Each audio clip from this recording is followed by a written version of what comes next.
Shalom adik-adik, apa kabarnya hari ini? Pasti luar biasa bersama Tuhan Yesus ya.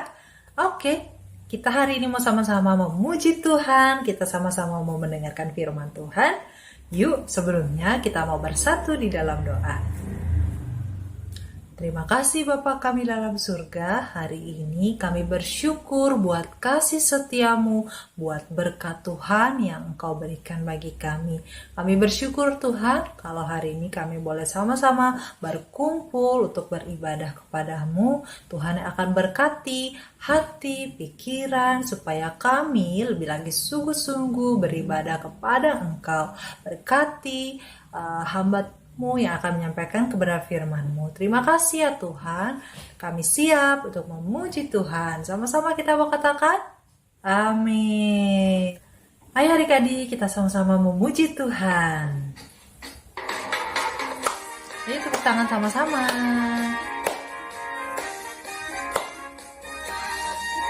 Memuji Tuhan selalu, mari kita puji Dia.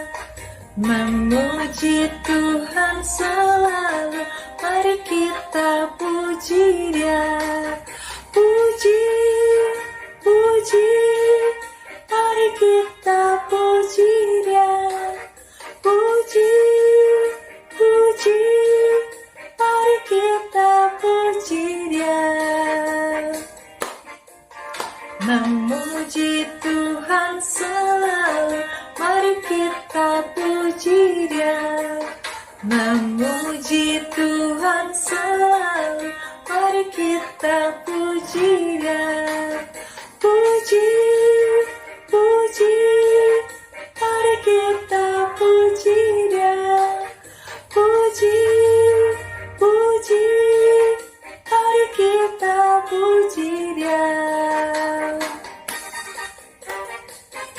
Ayo kita mau bersuka cita bersama-sama. Memuji Tuhan selalu, mari kita puji Dia. Memuji Tuhan selalu, mari kita puji Dia.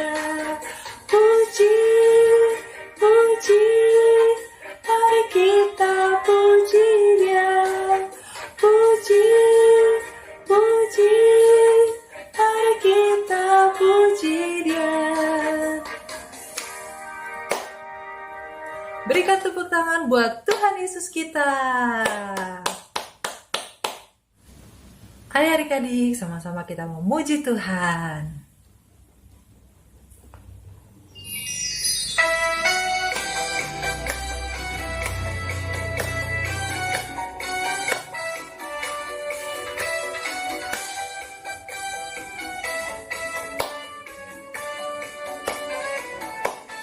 Ku kasihi kau dengan kasih Tuhan. Ku kasihi kau dengan kasih Tuhan.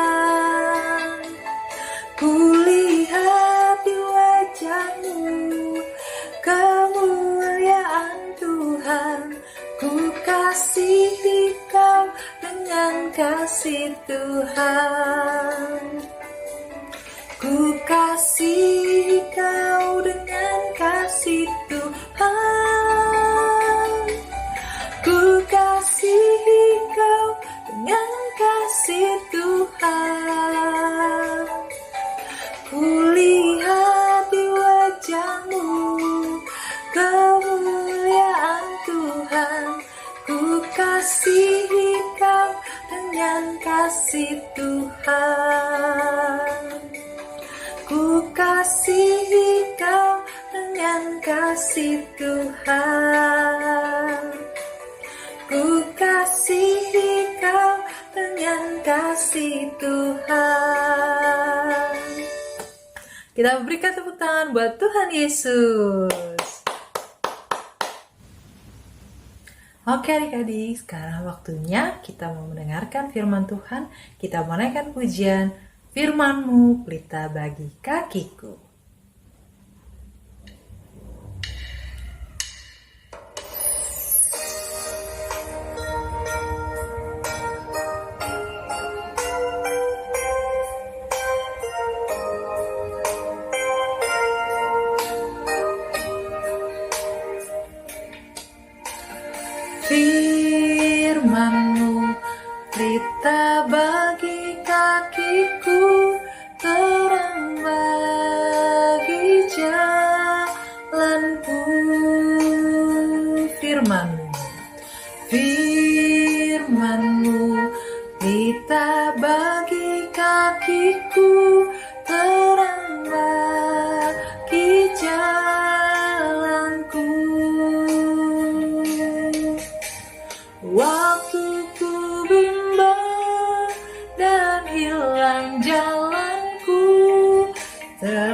Tetaplah kau di sisiku,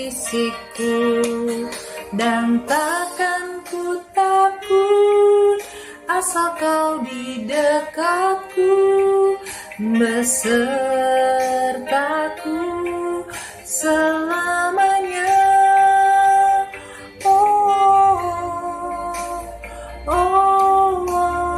Firman-Mu berita bagi kakiku, terang bagi jalanku.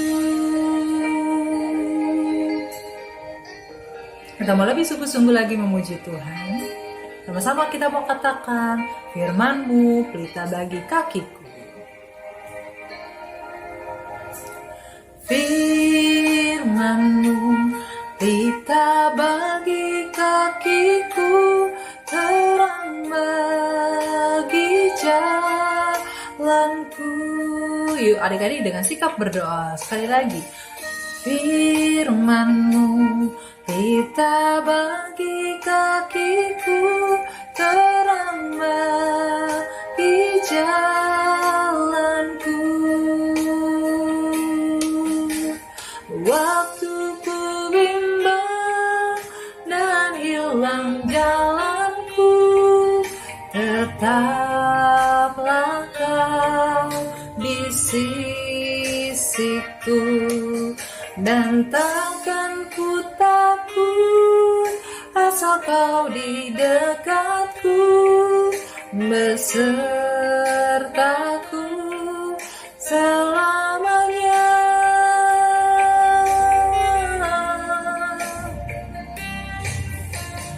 Firman-Mu pelita bagi kakiku, terang bagi jalanku.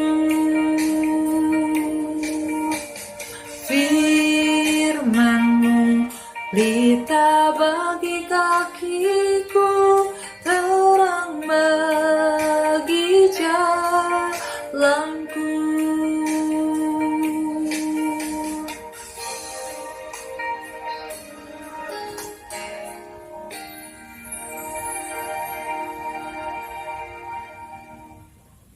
Oke adik-adik, waktunya kita mau mendengarkan firman Tuhan. Kita mau berdoa lebih dahulu ya. Terima kasih Tuhan, hari ini kami bersyukur, kami sudah memuji Tuhan, kami sudah memuliakan nama Tuhan. Tiba saatnya kami mau mendengarkan kebenaran firman-Mu. Tuhan akan memberkati firman Tuhan yang disampaikan, supaya kami bisa mengerti. Roh Kudus, tolong kami supaya kami boleh melakukan firman-Mu dengan taat dan setia. Dalam nama-Mu kami berdoa dan mengucap syukur. Sama-sama kita mau katakan, amin.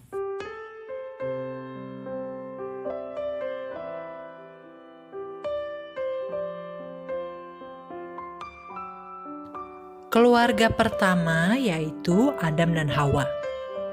Adam dan Hawa setelah diusir dari Taman Eden, mereka mempunyai 2 orang anak.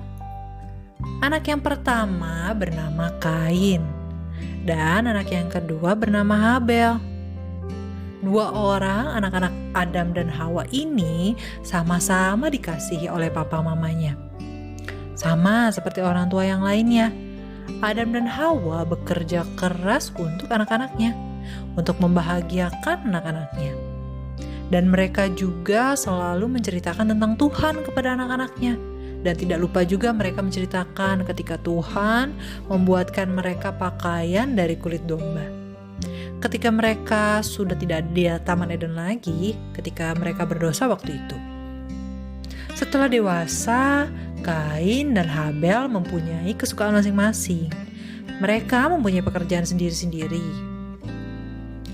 Kalau Kain suka bercocok tanam. Kain suka menanam berbagai jenis tanaman di kebun.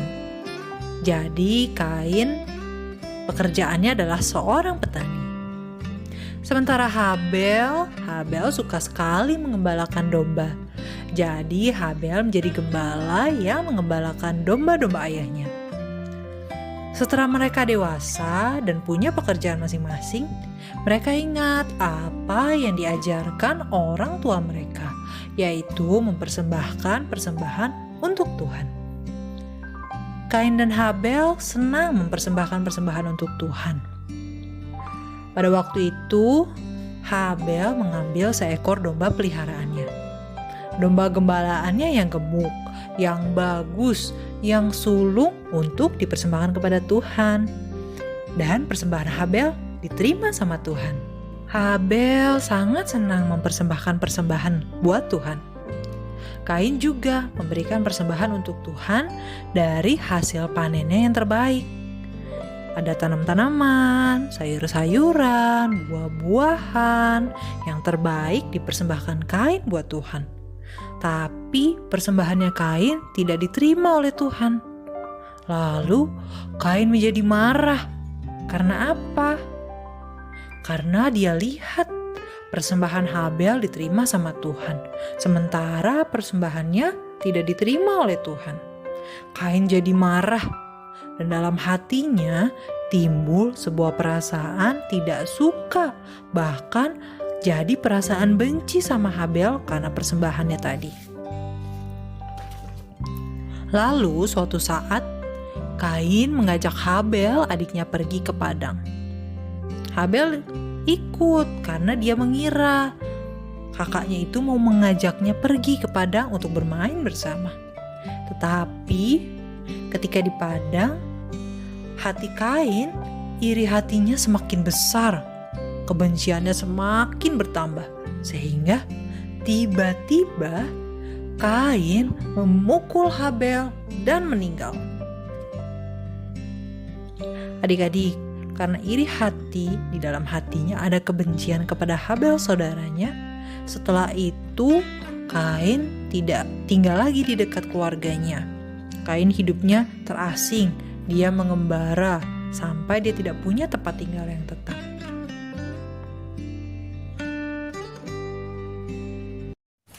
Nah, adik-adik, kita sudah sama-sama menyaksikan kisah tentang Kain dan Habel. Cerita tentang Kain dan Habel ini pastinya sudah nggak asing lagi buat kita semua. Nah, di mana Kain ini tidak bisa menguasai diri. Akhirnya ia menyakiti adiknya sendiri. Padahal sebelumnya di akhir Tuhan sudah bilang, Tuhan sudah mengingatkan Kain untuk tidak menyakiti adiknya.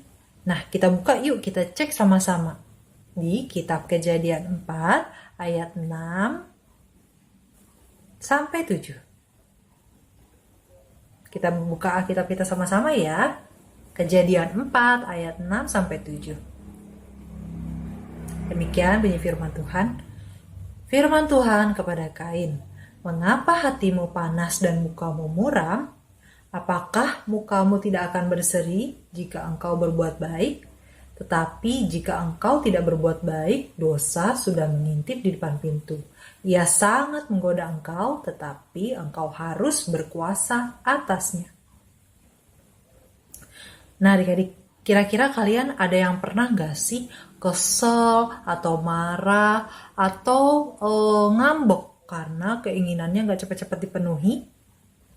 Atau kalian atau ada di antara kita yang gak mau maafin seseorang karena perlakuannya yang kasar, karena kata-katanya yang menyakitkan. Nah, firman Tuhan juga sama-sama mengingatkan kita adik-adik untuk belajar menguasai diri. Tapi gimana caranya ya menguasai dirinya itu? Kita lihat lagi sama-sama di firman Tuhan di kitab Mazmur 119. Mazmur 119 ayat 9. Yuk, kita baca Alkitabnya sekali lagi. Mazmur 119 ayat 9. Demikian firman Tuhan. Dengan apakah seorang muda mempertahankan kelakuannya bersih? Dengan menjaganya sesuai dengan firman-Mu. Sekali lagi ya. Mazmur 119 ayat 9. Dengan apakah seorang muda mempertahankan kelakuannya bersih? Dengan menjaganya sesuai dengan firman-Mu. Nah, adik-adik, kita bisa menguasai diri kita. Firman Tuhan bilang, dengan menjaga sesuai dengan firman Tuhan. Selain itu, kita juga bisa latih dengan diam sebentar. Tarik nafas. Dan jangan katakan apa-apa dulu. Dan yang paling penting, kita juga perlu berdoa dan minta pimpinan Roh Kudus. Kita mau minta sama Roh Kudus supaya bekerja dalam kehidupan kita, supaya Roh Kudus itu yang akan membuat karakter kita jadi anak yang lebih sabar. Jangan lupa isi hati dan pikiran kita dengan firman Tuhan, supaya saat kemarahan itu datang, firman Tuhan yang akan mengingatkan kita supaya kita bisa kuasain diri. Sekarang sama-sama yuk kita ucapkan, aku mau mengisi pikiran dan hatiku dengan firman Tuhan. Yuk sama-sama kita ucapkan ya. Aku mau mengisi pikiran dan hatiku dengan firman Tuhan. Amin. Yuk kita berdoa. Tuhan Yesus, terima kasih. Kami bersyukur untuk firman Tuhan yang Kau berikan bagi kami, yang menolong kami supaya kami tahu cara menguasai diri kami, yaitu mengisi hati dan pikiran kami sesuai dengan firman Tuhan. Roh Kudus, tolong kami supaya kami bisa lebih lagi menghasilkan buah roh, yaitu penguasaan diri. Terima kasih Bapa, dalam nama-Mu kami berdoa dan mengucap syukur. Sama-sama kita katakan, amin. Ya adik-adik, untuk ayat hafalan kita hari ini dari Mazmur 119 ayat 9. Dengan apakah seorang muda mempertahankan kelakuannya bersih? Dengan menjaganya sesuai firman Tuhan. Sekali lagi ya, Mazmur 119 ayat 9. Dengan apakah seorang muda mempertahankan kelakuannya bersih? Dengan menjaganya sesuai firman Tuhan.